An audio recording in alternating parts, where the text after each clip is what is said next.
الحمد لله الذي أرسل رسوله بالهدى ودين الحق ليظهره على الدين كله وكفى بالله شهيدا. أشهد أن لا إله إلا الله وحده لا شريك له، وأشهد أن محمدا عبده ورسوله. اللهم صل وسلم وبارك على نبينا محمد وعلى آله وصحبه أجمعين.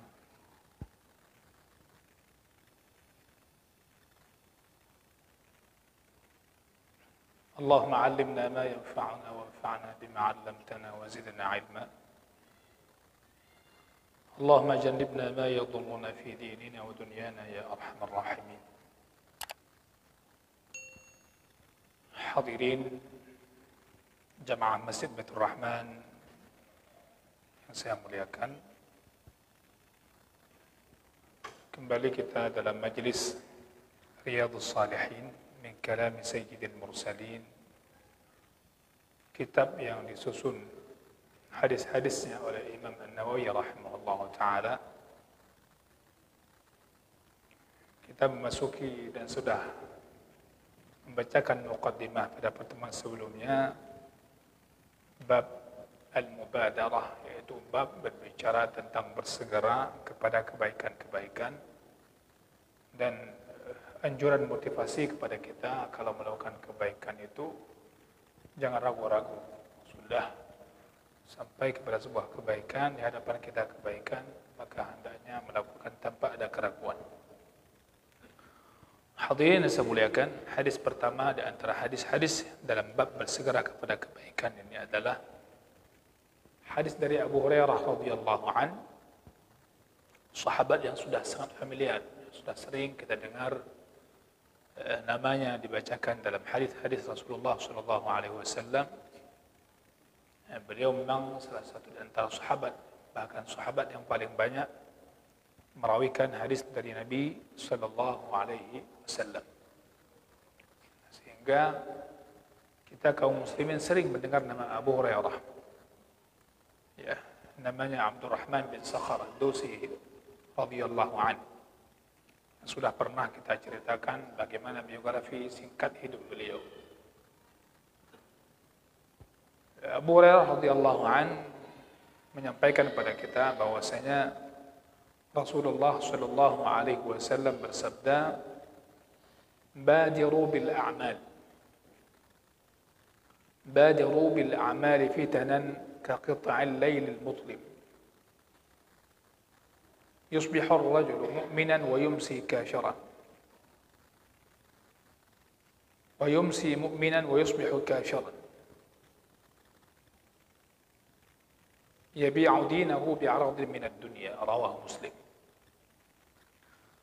Di hadis ini Nabi sallallahu alaihi wasallam mengatakan badiru bil a'mal. Badiru bil a'mal, yakni asri'u ilaiha. Bersegera dan bergegaslah kepada amalan-amalan. Yang dimaksudkan dengan al-a'mal di sini adalah al-a'malus salihah. Amal-amal saleh. Kata Rasulullah, badiru bil a'mal. Bersegeralah kalian. Bergegaslah kalian. Cepat-cepatlah kalian kepada al-a'mal, yaitu amal-amal saleh. Amal saleh, dikatakan amal saleh itu adalah amal yang dibangun di atas dua hal yang sangat menjadi kaidah umumnya, yaitu al-ikhlas lillahi azza wa jalla. Yang pertama adalah ketulusan. Amal saleh itu kita lakukan karena Allah azza wa jalla. Yang kedua, al-mutaba'ah, mengikuti Rasulullah sallallahu alaihi wasallam dalam amalan tersebut. Dua hal ini menjadikan sebuah amal dikatakan amal saleh. Jadikan sebuah amalan dikategorikan amal saleh. Ini sebagaimana juga dibahas ketika membicarakan tafsir ayat Al-Quran, baik di surah Hud atau di surah Al-Mulk. Liyabluwakum ayyukum ahsanu amala. Jadi Allah berikan kita hidup di dunia ini untuk menguji kita. Siapa di antara kita yang paling bagus amalannya? Yang paling bagus amalannya adalah yang pertama, amalnya yang paling ikhlas kepada Allah. Dan yang paling sesuai dengan petunjuk Rasulullah SAW, syariat Nabi Muhammad SAW. Maka ketika itu paling, maka akan menjadi paling bagus. Ketika menjadi paling ikhlas dan paling sesuai dengan petunjuk syariat, maka itu menjadi amal yang paling bagus. Jadi amal saleh dibangun di atas itu. Ya. Jadi tidak dibangun atas dasar asumsi. Apa salahnya? Yang kita bilang amal saleh, kita bangun amal atas apa salahnya. Saya kan begini, apa salahnya? Kita tidak pernah mengukur sebuah amalan kita di atas ketentuan syariat. Sehingga sering kita ukur itu atas persepsi kita. Ya. Kalau persepsi kita, ya apa salahnya? Ya kan? Apa salahnya? Yang penting kan tujuan saya baik. Ya. Tidak semua tujuan baik itu amal itu menjadi baik. Betapa banyak orang mengira amalnya sudah baik. Menganggap itu apa yang dilakukan sudah baik. Tapi apa kata Allah? Dialah orang paling merugi. Di surah Al-Kahfi yang setiap hari, setiap malam Jumat, hari Jumat, kebanyakan kaum muslimin membacanya. Apa di surah akhir surah Al-Kahfi? Qul hal nunabbi'ukum bil akhsarina a'mala. Alladhina dhalla sa'yuhum fil hayatid dunya wa hum yahsabuna annahum yuhsinuna sun'a. Mereka mengira sudah melakukan amal yang paling bagus. Tapi kata Allah, tahukah kamu dialah orang yang paling merugi. Maka di akhir surah Al-Kahfi apa kata Allah? Man kana yarju liqa'a rabbih falyamal amalan salihah. Ya, para sahabat berharap ingin berjumpa dengan Tuhannya Allah Azza wa Jalla. Di akhir surah Al-Kahfi. Falyamal amalan salihah. Hendaknya dia melakukan amal saleh. Amal saleh itu tidak ada sesuatu yang dilakukan atas selain Allah. Maka Allah katakan wala yusyrik bi'ibadati rabbih ahada. Ya. Jadi ibadah kepada Allah tidak ada unsur lain. Maka di hari akhirat itu orang yang paling merugi adalah di antaranya selain orang kafir adalah orang ahlur riya. Orang yang riya. Orang riya ini yang melakukan sesuatu atas tujuan dunia. Ya, ketika dibicarakan dunia bukan bermakna semuanya berbicara harta. Dunia kan juga bermakna adalah sebuah sifatnya tujuan pujian manusia. Tujuannya adalah agar dia diberikan sebuah jabatan dan sebagainya, itu dunia. Ya. Ahlur riya. Siapa mereka ahlur riya? Itu bisa masuk kepada mereka yang berjihad. Masuk kepada mereka yang bersedekah. Masuk kepada mereka orang yang dikenal ahli baca Al-Quran atau ulama. Bisa masuk kepada mereka. Maka bab ini tajam dia. Ikhlas ini adalah sebuah pelajaran yang mesti kita harus belajar dan mengingatkan diri kita untuk mengikhlaskan diri sampai kita mati. Bisa masuk. Maka Abu Hurairah yang meriwayatkan hadis ini, beliau nangis. Ya. Ketika nanti di hari kiamat mereka orang yang paling pertama dicampakkan dalam neraka, wal'iyadzubillah.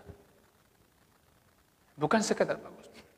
Maka Al-Quran menyebutkan kata ahsan amala, enggak dikatakan akthar amala. Enggak disebutkan yang paling banyak amalannya, tapi yang paling bagus amalannya.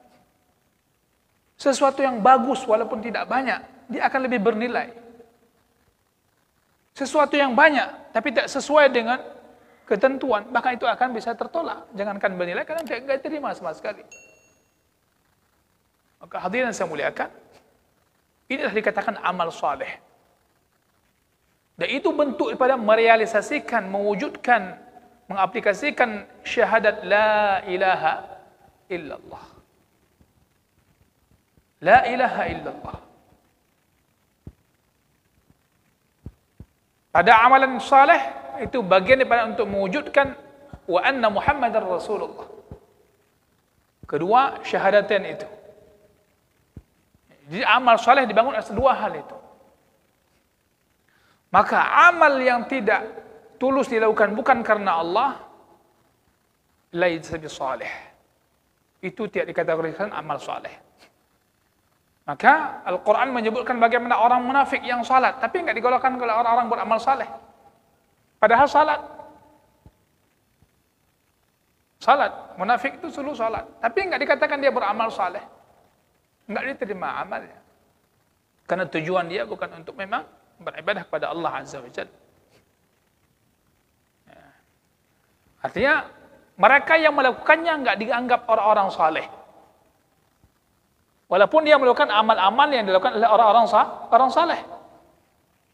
Namun para sahabat-sahabat Nabi dan orang yang mengikuti mereka dikatakan orang-orang saleh.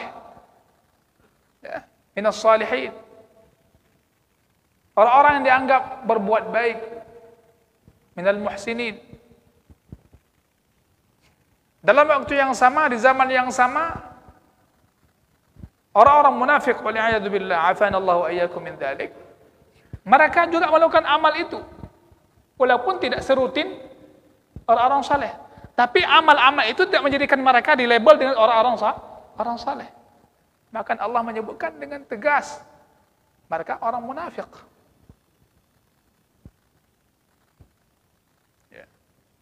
Sehingga para sahabat itu paling takut dengan yang namanya nifaq, yang namanya kemunafikan. Para sahabat itu paling takut. Seorang sahabat mengatakan, aku pernah berjumpa dengan 30 orang sahabat, semua mereka sangat takut kepada namanya kemunafikan. Maka bagaimana dengan orang selain sahabat merasa nyaman ya dengan sebuah yang namanya kemunafikan? Maka orang yang berdiri salat akan tapi tujuannya adalah riya dengan salatnya, maka amalnya tidak diterima. Hatta walaupun dia mendatangkan dengan syarat-syarat salatnya, rukun-rukun salat, wajib-wajib salat, sunnah-sunnah salat, tumaninahnya. Ya, secara zahir dia perbaiki, dia menampakkan dengan begitu indah. Lakinnaha la tuqbal minhu. Akan tapi dia enggak diterima. Ya. Kenapa? Karena dia campur dengan kesyirikan. Hadirin saya muliakan, maka orang yang menyekutukan Allah Azza wa Jalla dengan sesuatu yang apapun, Allah tidak menerima amalnya. Hadis sahih dari Abi Hurairah radhiyallahu anhu menyebutkan akan hal ini. Allah enggak butuh. Allah enggak butuh kepada orang syirik. Allah enggak butuh kepada orang-orang yang menyirik, yang menyekutukannya dengan apapun. Allah akan biarkan dia. Ya Allah, ana aghna syuraka. Ana aghna syuraka 'ani syirk. Ya, jadi Nabi SAW mengatakan, qala Allah Ta'ala, hadis kursi, ana aghna syuraka'i 'ani syirk. Yani apabila kalian menyekutukanku, maka aku enggak butuhkan kepada syiriknya itu.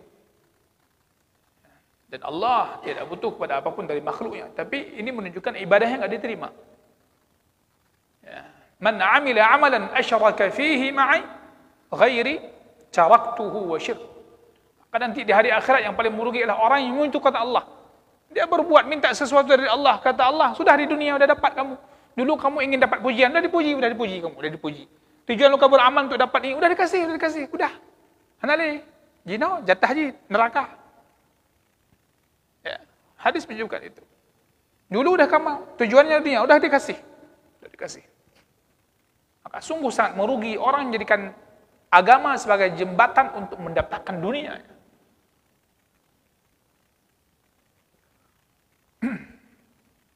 Hadirin yang saya muliakan. Begitu juga orang yang melakukan sebuah amalan ikhlas sekali, namun enggak mengikuti tuntunan agama, tuntunan syariat yang Rasulullah SAW ajarkan kepada umatnya. Ini walaupun dia sampai nangis-nangis, khusyuk, nangis dia dan segala ibadahnya dan semua hal, namun tidak bermanfaat bagi dia. Ketika itu menyelisihi petunjuk Rasulullah SAW. Hadirin saya muliakan, kembali kepada badiru bil amal. Tadi telah kita jelaskan apa itu definisi al-amal, atau amal soleh. Seperti apa itu dikatakan amal soleh, barusan kita sampaikan. Kemudian badiru, masalah bersegera. Saya ulangi lagi, bersegera. Bagaimana dikatakan bersegera? Kita harus berani mengatakan dari kita hari ini, di antara penyebab kemunduran kaum muslimin hari ini adalah kita di antara orang yang punya sebabnya. Saya katakan ini agar kita terus memperbaiki diri kita, dan tujuan ngaji untuk agar lebih baik. Kita bagian daripada penyebabnya. Coba konsep yang kita bangun dalam kehidupan sehari-hari, rumah tangga kita, atau dalam kehidupan kita sehari bermasyarakat. Kita teringat ketika masih kecil, nah hari ini kita juga bangun pada anak-anak kita. Orang tua kita dulu sangat perhatikan dalam bab kita makan misalnya. Satu butir nasi itu jatuh di luar piring, dikatakan, nak jangan buang-buang, ini mubazir. Mubazir. Satu butir nasi. Dan itu betul mubazir memang. Kita makan nggak habis, ambillah secukupnya. Karena kalau nggak mubazir. Mubazir itu perbuatan syaitan. Al-Quran mengatakan demikian. Dan orang yang mubazir kawannya syaitan. Innal mubadzirina kanu ikhwana syayatin. Tidak salah. Namun yang menjadi hal adalah ketika kita membatasi itu, sebagai contohnya hanya nasi. Dan kita anggap mubadzir dalam masalah harta itu dianggap sebuah hal yang merugi. Kita sering berkutat hanya sebuah namanya contoh. Padahal ada yang lebih membuat kita mubadzir hidup ini. Apa? Menyia-nyiakan waktu. Ya. Tidak akan lahir sebuah karya besar, Pak, dari seseorang yang dia menyia-nyiakan waktunya. Tidak akan ada sebuah yang dikatakan produktif, orang yang produktif. Tidak ada sebuah karya yang akan muncul dari dia kalau hidupnya membuang-buang waktu. Semoga Allah ampuni kita. Dan ini yang paling banyak kita lakukan. Paling banyak waktu kita sia-sia. Sehingga di antara yang membuat kita tidak segera dalam amal-amal saleh, karena sering dengan waktu itu kita jadikan perkara-perkara yang tidak saleh, bahkan yang sia-sia. Dan hal itu kita tidak pernah teringat, kadang-kadang itu sebagai sebuah hal yang dikatakan mubazir, merugi. Padahal waktu itulah kehidupan. Al-waktu huwal hayah. Waktu itulah kehidupan. Dan ini yang paling kita banyak melakukannya. Lebih daripada sebutir nasi, Bapak Ibu sekalian. Bukan satu nasi.